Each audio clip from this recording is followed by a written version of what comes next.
नमस्कार दोस्तों, digital modern academy में आपका स्वागत है। आज से हम आपको साइकोलॉजी यानी मनोविज्ञान की क्लास स्टार्ट करने जा रहे हैं। यूपी टेट, सी टेट और सुपर टेट के लिए आपको बेहद ही अच्छे तरीके से बेसिक से आपको साइकोलॉजी की पूरी अच्छी तरीके से विधिवत तरीके से क्रमबद्ध तरीके से आपको क्लासेस दी जाएंगी।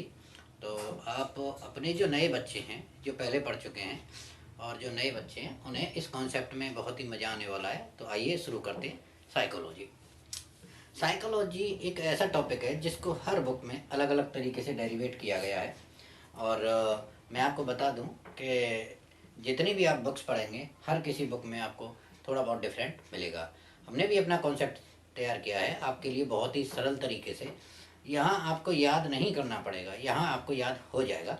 तो आइए शुरू करते हैं। साइकोलॉजी की क्या परिभाषा है, क्या बेसिक है, तो इसको देखते हैं। मनोविज्ञान को अंग्रेजी में साइकोलॉजी कहते हैं। अर्थ क्या है मनोविज्ञान का? सबसे बड़ी चीज है अर्थ क्या है। तो अर्थ यह है मन का विज्ञान। यानी इसका क्या अर्थ है? मन का जो विज्ञान है वो किसके अंतर्गत आता है? मनोविज्ञान के अंतर्गत।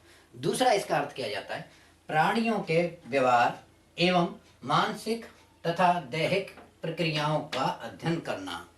यानी किसका अध्ययन करना? प्राणियों का। प्राणियों में कौन आ जाते हैं? आपके मानव आ जाते हैं, पशु और पक्षी आ जाते हैं। इन क्योंकि देखिए इस किनारे उन्होंने कबूतर पे प्रयोग किया, सुल्तान नामक चिंपैंजी पे हुआ, चूहों पे प्रयोग किया गया।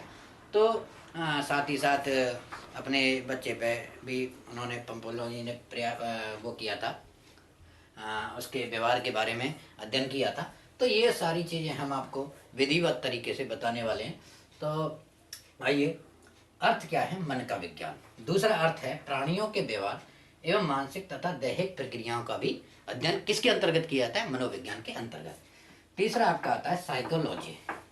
साइकोलॉजी में किस किस तरीके से ये बने हुए हैं पॉइंट? तो साइकी और लोगोस दो शब्द हैं, इनको मिला करके क्या बना है? साइकोलॉजी। साइकी का अर्थ होता है आत्मा, यानी सोल, जो हमारी सोल है यानी आत्मा। और लोगस का अर्थ क्या होता है? अध्ययन करना। अच्छा, साइकी और लोगस ये किन शब्दों से मिलकर बने हैं? तो ये ग्रीक और यूनानी भाषा के शब्द हैं, साइकी और लोगस, इनसे ही आया है। तो इसमें क्या बोल देते हैं हम? आत्मा का अध्ययन। मनोविज्ञान साइकोलॉजी का अर्थ क्या है? आत्मा का अध्ययन। मनोविज्ञान का अर्थ क्या है? मन के विज्ञान का अध्ययन करना, यानी मन का अध्ययन करना। इसका अर्थ क्या है? आत्मा का अध्ययन करना या आत्मा का ज्ञान होना। ये किसके अंतर्गत आता है? साइकोलॉजी के अंतर्गत। अगला नेक्स्ट है आपके लिए मनोविज्ञान। जो मनोविज्ञान है, पहले ये दर्शन शास्त्र की एक शाखा के रूप में मानी जाती थी। तो मनोविज्ञान जो है दर्शन शास्त्र की शाखा के रूप में ये किसके समय है? अरस्तु के समय है। किसके समय है?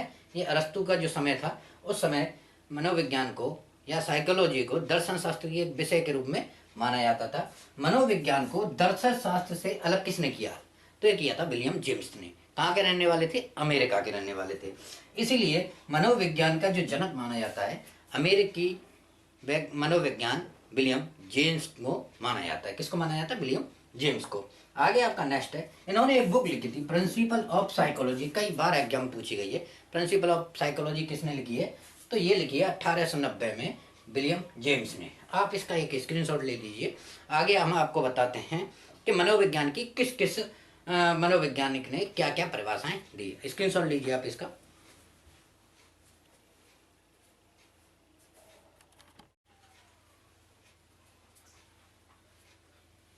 तो दोस्तों, हमने मनोविज्ञान की अभी परिभाषाएं हैं, इनके बारे में आपको बताते हैं कि किस वैज्ञानिक ने क्या परिभाषाएं दी मनोविज्ञान के बारे में। ये परिभाषाएं हमारी हैं। तो आइए शुरू करते हैं। क्रो एंड क्रो एक मनोवैज्ञानिक थे और इन्होंने जो मनोविज्ञान की परिभाषा दी वो ये दी कि मनोविज्ञान जो है मानव का व्यवहार और मानव के जो संबंध हैं उनका जो अध्ययन किया जाता है वो किस शाखा के अंतर्गत किया जाता है? मनोविज्ञान के अंतर्गत किया जाता है। इसके बाद मॉर्गन ने अपनी परिभाषा दी। उन्होंने कहा मानव एवं पशु, मानव एवं मानव के साथ साथ जो पशु हैं उनके व्यवहार का जो अध्ययन किया जाएगा वो किसके अंतर्गत किया जाएगा? मनोविज्ञान के अंतर्गत किया जाएगा। यानी मानव का किया जाएगा और पशु का किया जाएगा। इसके बाद वाटसन ने परिभाषा दी। तो वाटसन ने क्या परिभाषा दी? मनोविज्ञान जो है वो क्या है? जो व्यवहार है उसका धनात्मक विज्ञान है। धनात्मक से संबंधित ये कह सकते हैं कि किसी चीज़ की पॉजिटिविटी, यानी हम किसी चीज़ को नहीं जानते थे लेकिन आज सीख रहे हैं। इसके बाद में मैकडॉल ने क्या कहा है? मैकडॉल ने कहा है कि मनोविज्ञान जो मानव आचरण करता है और अपना जो व्यवहार करता है, उसके व्यवहार में जो चेंजमेंट आते हैं, उन सब का जो अध्ययन है वो मनोविज्ञान के अंतर्गत आता है। इसके बाद वुडवर्थ ने कहा है कि वातावरण के, देखिए जो परिवर्तन होते हैं वो किसके अंतर्गत होते हैं? वातावरण के। तो वातावरण के संपर्क में रहने पर मानव का व्यवहार का जो अध्ययन किया जाता है वो वुडवर्थ के अनुसार किया जाता है। मान के चलिए किसी संगति में रह रहा है, अब वो क्रिमिनल भी बन गया है, अच्छी संगति में रह रहा है तो एक अधिकारी भी बन गया या किसी अच्छी जॉब में लग गया, ये जो वातावरण के संपर्क में आ रहा है ये सब इसी के अंतर्गत आ रहा है। तीसरा है, अगला है नेक्स्ट है आपका बोरिंग। बोरिंग क्या कहता है? मनोविज्ञान जो है मानव की प्रकृति का अध्ययन है, यानी उसका तरीका कैसा है, उसकी क्या भाषा शैली है, या क्या उसके अंतर्गत उसके बॉडी लैंग्वेज में क्या चेंजमेंट आ रहे हैं, यानी उसकी प्रकृति किस तरीके की है। तो ये कहा है बोरिंग ने। जिम्बार्डो ने क्या कहा है? जिम्बार्डो ने कहा है मनोविज्ञान जीवधारियों के व्यवहार का अध्ययन है, यानी जितने भी जीव रह रहे हैं धरती पर उन सब के व्यवहार का अध्ययन करना ही मनोविज्ञान के अंतर्गत आता है। तो आज दोस्तों हमने मनोविज्ञान क्या है, मनोविज्ञान की पहली क्लास थी ये, इसमें हमने जाना कि मनोविज्ञान क्या है, कौन इसके जनक हैं, दर्शन शास्त्र की पहली शाखा के रूप में जाना जाता था, किन मनोवैज्ञानिक ने क्या परिभाषा दी।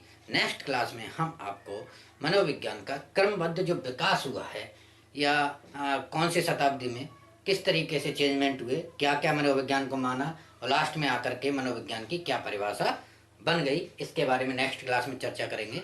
और आप हमारे इस क्लास को अपने दोस्तों के साथ शेयर कीजिए ताकि वो भी यूपी टेट, सुपर टेट और सी टेट में इसका लाभ उठा सकें। इसी के साथ नमस्कार।